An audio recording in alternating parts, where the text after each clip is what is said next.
claqueta y... acción.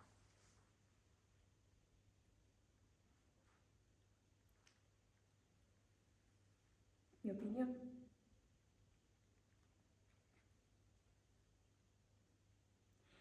Diles que sí.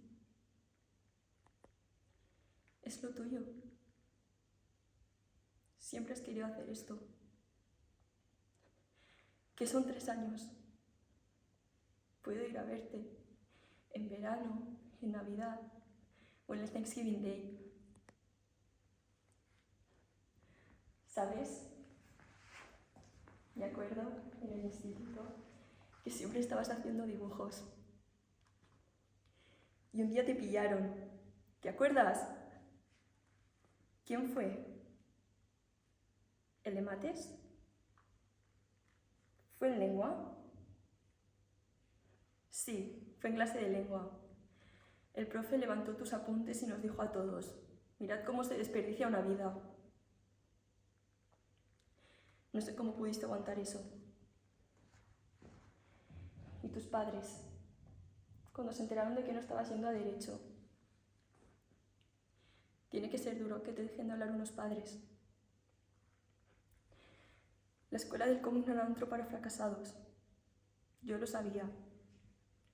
Ni trabajar en revistas sin cobrar, ni vivir en un piso como este, tan apretados, los dos, en un barrio como este. Cógelo. Sería un error no cogerlo. Si te vieran al profe de lengua.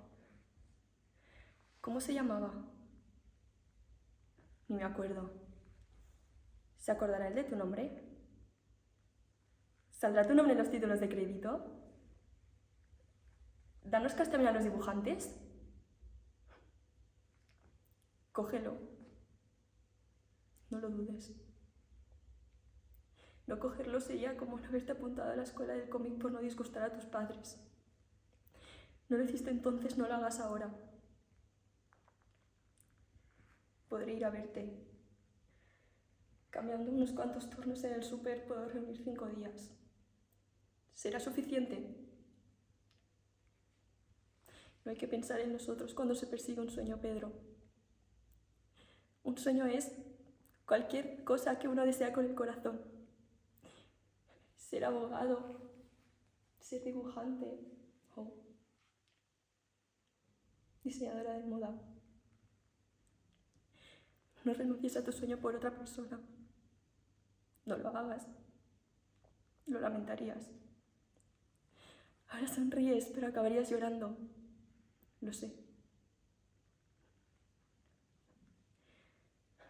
No. Estoy bien. Estoy feliz de poder darte un buen consejo. Cógelo.